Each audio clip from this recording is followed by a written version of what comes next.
Hello everyone, Vesper HPT here again. I just want to take a minute and go over some of the new things that's going on with my motor, some of the new developments. But before I do that, I wanted to take a second to talk about some safety. A lot of people have a lot of videos, but I don't hear too much about safety. We use a lot of different power equipment. We use a lot of different tools as far as screwdrivers, knives. They have sharp instruments, coarse razor blades on the inside that have a very sharp edge, and sometimes we use awls and things like that. They're very sharp on the point, so I just use a cork on the very end, and that makes it so that you're not going to stab yourself with it or anyone else, or if it falls on the floor. Corks make great things to solve pointed issues. Knowing how to use your power equipment safely, and reading, understanding, and following the safety instructions that come with your power equipment will greatly reduce the risk of possible injury. So definitely read up on any pieces of equipment that you're unfamiliar with, or when you get a new piece of equipment, make sure you read up on how to use it safely. One of the other things is I use a lot of different types of plastic. This is some resin material that I have that I've actually used for part of the motor. I just put it in a small bag so that you can kind of see how it comes in.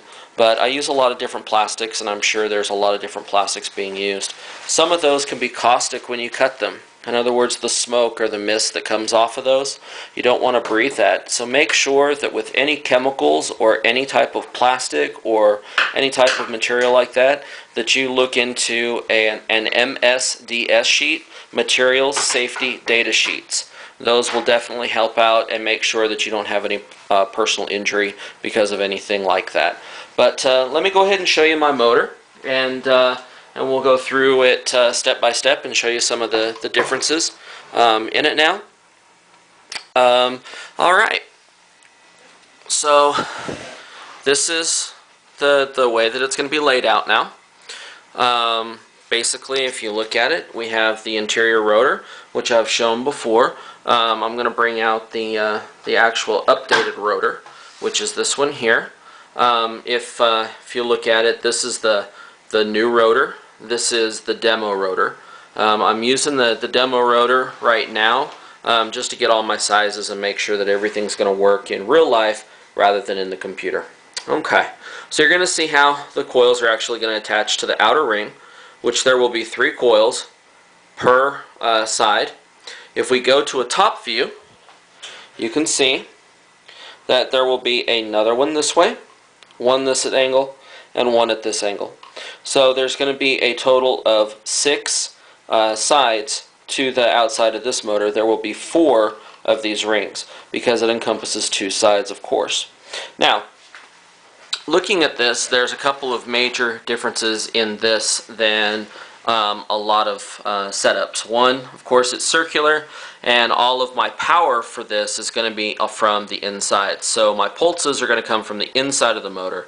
This outer ring is just to collect energy coming off of all the magnets from the coils. So all of the exterior coils that will be on here are all power coils.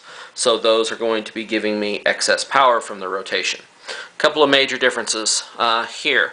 A couple of things to take a look at. If you look here at the side profile, if we call this our x-axis and we call this our y-axis, you will notice on the x-axis that the coils are going to line up exactly with the center of our magnets. Now this is important for fields so that we get the correct field generation to our coil from our magnet. Now, so that we don't get into any polarization effects or to cause magnetic dampening on the circuit, if you'll notice here, the actual y-axis here is offset from the center of our rotor, and that is offset 20 degrees. 20 degrees is important when you do this so that you don't have the magnetic stalls that can happen because of the magnets here and then your core material if you're using a core. If you're using air core, then of course it is really not an issue. But we may decide to switch some of these exteriors to drive coils to do a couple of different effects. I've got a couple of ideas for that too. But you'll notice that the difference is the thickness here versus here, you'll notice is different. And when we put that into perspective with our rotor, it's 20 degrees offset. So each one is 20 degrees offset, but exactly center in our magnet as far as our x-axis. So our x-axis here is center, our x-axis here is center, and our x-axis here is center. But our y-axis on each one is going to be 20 degrees offset. So the actual ring itself is centered with the actual rotor, and that keeps us centered in our rotor angle. So the circumference around is all going to be equal because the center is exactly the same in the middle of our ring, but our coils are offset that 20 degrees. Now, when you look at the rotor from a front perspective, you will notice that the dimension is quite wide between our actual rotor and our actual ring to where our coil is going to sit. And that's because this ring right here is just a prototype ring for the rotor. In other words, this ring on the outside, or on the inside here, is further away. I actually have the other rings that I'll be using for the rest of the motor.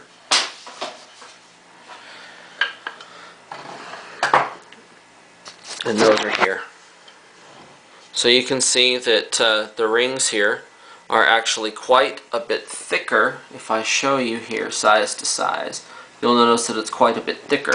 So if I line this up with our rotor and everything that's here, you will notice that there is a difference in the thickness and our wall protrusion.